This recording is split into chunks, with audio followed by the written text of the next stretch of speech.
आज का हमारा टॉपिक है electric field due to a uniformly charge ring on its axis. यहाँ पे हमने एक सर्कुलर रिंग ड्रॉ की जो कि पॉजिटिवली चार्ज है।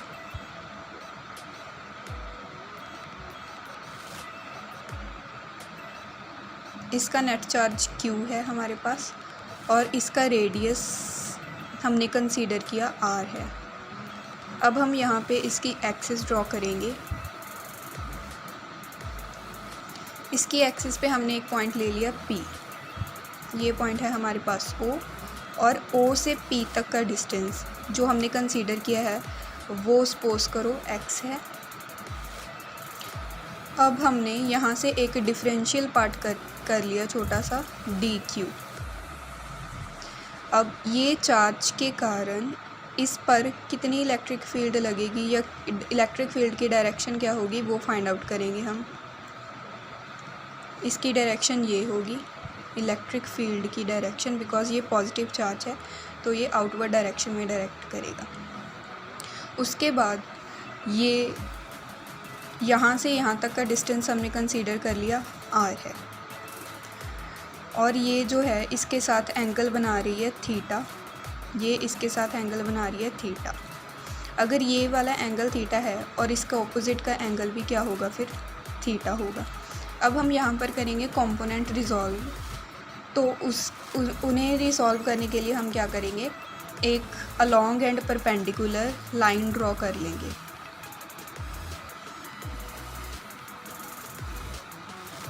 अलोंग एंड परपेंडिकुलर हमने एक लाइन ड्रॉ कर ली। ये जो एंगल के साथ वाली लाइन होती है वो कॉस थीटा कंपोनेंट में रिजॉल्व होती है, DEX कॉस थीटा। और ये जो इसके ऑपोजिट वाली लाइन होती है वो होती है साइन थीटा में रिजॉल्व, DEY साइन थीटा। अब हमने इसके बिल्कुल ऑपोजिट एक और छोटा सा पार्ट कट कर लिया DQ। इसके कारण भी P पॉइंट पे जो इलेक्ट्रिक फील्ड की डायरेक्शन यही होगी, DE वेक्टर। और सपोज ये भी एंगल बना रहा है थीटा तो इसका ऑपोजिट एंगल भी क्या होगा, थीटा होगा। फिर से ये जो एंगल के साथ वाली लाइन है वो किस कंपोनेंट में रिजॉल्व हो जाएगी, DEX कॉस थीटा में, और ऑपोजिट वाली DEY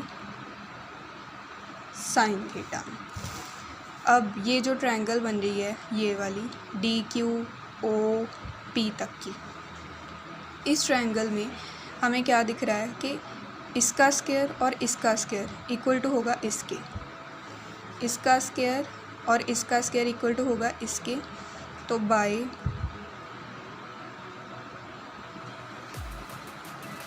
पाइथागोरस थ्योरम हमारे पास r का स्क्वायर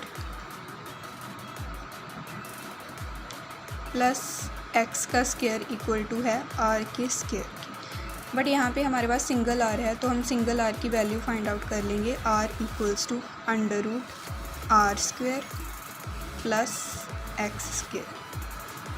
ये आ गई हमारे पास r की वैल्यू। अब यहाँ पे देखें हम डायग्राम में कि DEY थीटा साइन थीटा और DEY साइन थीटा ये इक्वल भी हैं और ऑपोजिट भी हैं, तो ये क्या हो जाएंगे, कैंसिल आउट हो जाएंगे। अगर हम बात करें DE cos थीटा की तो ये जो है वो सेम डायरेक्शन में है तो ये कैंसिल नहीं होंगे, इनका क्या हो जाएगी, समेशन हो जाएगी और ये कैंसिल हो जाएंगे due to equal and opposite, due to equal in magnitude and opposite in direction. तो हम लिखेंगे क्योंकि बाय सिमेट्री कंसिडरेशन ले रहे हैं, हमें इसके बिल्कुल ऑपोजिट लिया है तो ऑब्वियसली ये एक कैंसिल हो जाएंगे और दूसरे की हम समेशन से जो है इलेक्ट्रिक फील्ड वो फाइंड कर लेंगे। तो हम लिखेंगे by symmetry consideration y component of DE vector will cancel out each other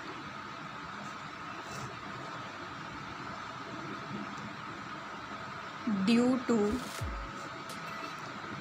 equal and opposite due to equal in magnitude and opposite in direction अब हमें फाइंड करनी है इलेक्ट्रिक फील्ड, तो वो ये वाले कंपोनेंट के कारण आ जाएगी। तो इलेक्ट्रिक फील्ड का फॉर्मूला क्या होता है? We know that electric field का फार्मूला क्या होता है? E vector equals to K Q R square. But हम यहाँ पे डिफरेंशियल पार्ट जो है कंसीडर कर रहे हैं, छोटा सा पार्ट कंसीडर कर रहे हैं, तो हमारे पास इलेक्ट्रिक फील्ड भी क्या होगी? स्मॉल होगी। तो हमारे पास आ जाएगा d E vector equals to k D q by r square. So हमारे पास ई नेट हमारी किस कंपोनेंट के कारण आ गई? सम ऑफ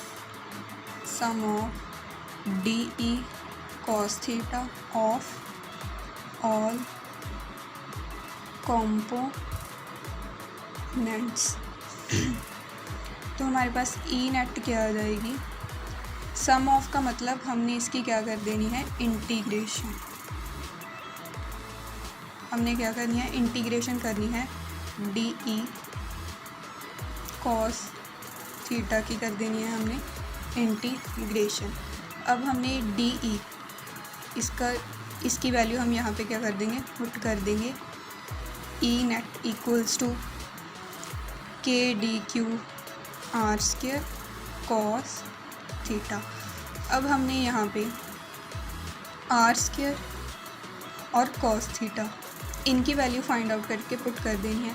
आर की वैल्यू तो हम पहले निकाल चुके हैं, यहाँ पे हम आर की वैल्यू जो है निकाल चुके हैं, यहाँ पे हम पुट कर देंगे। जस्ट हमें किसकी वैल्यू निकालनी है? कॉस थीटा की। कॉस थीटा हमारे पास क्या होता है? Base upon H. बेस हमारे पास क्या है? X.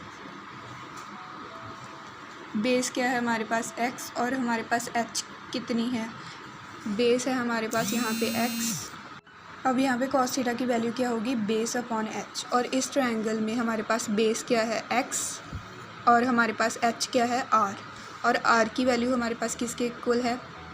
Under root R square plus x square. तो हमारे पास यहाँ पे एच की वैल्यू आ गई r square plus x square. अब हम इसकी कॉस थीटा की वैल्यू और सिंपली आर की वैल्यू जो हमने ऑलरेडी निकाल ली है, ये r square plus x square, इन दोनों वैल्यूज़ को हम इसमें पुट कर देंगे। सो हमारे पास ई नेट आ जाएगी के डी क्यू आर का स्क्वायर, मतलब कि इस सारी टर्म का स्क्वायर। अगर हम इसका स्क्वायर करेंगे तो अंडर रूट के साथ स्क्वायर कैंसिल हो जाएगा, R square plus x square रह गया। और यहाँ पे हमारे पास क्या है? X under root R square plus x square. Under root को हम क्या लिख सकते हैं? इसकी हाफ पावर। चलो यहाँ पे लिखते हैं ई नेट इक्वल्स टू, अब हमारे पास ये जहाँ पे क्यू है, जो क्यू, इसके इंटीग्रेशन हमारे पास क्या आ जाएगी? कैपिटल क्यू आ जाएगी। तो ऐसे लिखते हैं K D Q X R square plus x square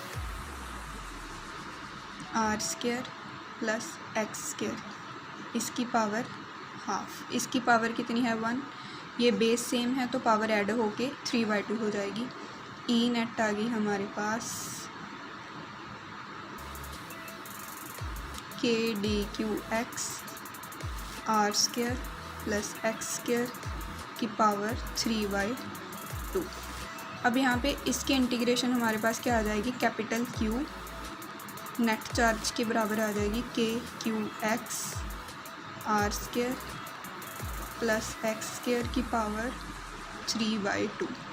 ये आ गया हमारे पास फाइनल फार्मूला। अब हमारे पास इस केसेस हैं इसके 2। फर्स्ट केस है हमारे पास कि आर से एक्स जो है ग्रेटर देन हो जाए, आर से एक्स जो है ग्रेटर देन हो जाए, हमारी ये जो आर है इससे एक्स जो है बहुत ज़्यादा लंबी हो जाए तो आर अप्रोच कर जाएगी ज़ीरो को। तो अब हम यहाँ पे आर को ज़ीरो पुट कर देंगे, इस फॉर्मूले में आर को ज़ीरो पुट करेंगे तो हमारे पास ये केस आ जाएगा कि ई नेट इक्वल्स टू, यहाँ पे हम आर की वैल्यू ज़ीरो पुट करेंगे के क्यू एक्स, तो हमारे पास ओनली एक्स स्क्वायर की पावर 3/2 रह जाएगी, एक्स स्क्वायर की पावर 3/2, 2 से 2 कैंसिल हो गया, एक्स की पावर 3 है, यहाँ पे एक एक्स है तो ये एक एक्स कैंसिल हो जाएगा, ई नेट बच गया हमारे पास के क्यू की पावर एक्स स्क्वायर। उसके बाद है हमारे पास केस नंबर सेकंड कि जब हमारा पी पॉइंट है, ये जो हमारा पी पॉइंट है ये यहाँ पे लाई कर जाए तो हमारे पास नेट इलेक्ट्रिक फील्ड कितनी होगी। P point lies at centre of the ring, तो हमारे पास नेट इलेक्ट्रिक फील्ड क्या हो जाएगी, ई इनसाइड ज़ीरो हो जाएगी। ई इनसाइड कितनी हो जाएगी, हमारे पास ज़ीरो हो जाएगी, क्योंकि हमारे पास एक्स भी क्या होगा उतना ही आ जाएगा, तो हमारे पास इसकी वैल्यू भी क्या आ गई, ज़ीरो हो जाएगी। तो यही हमारा आज का था। Thank you.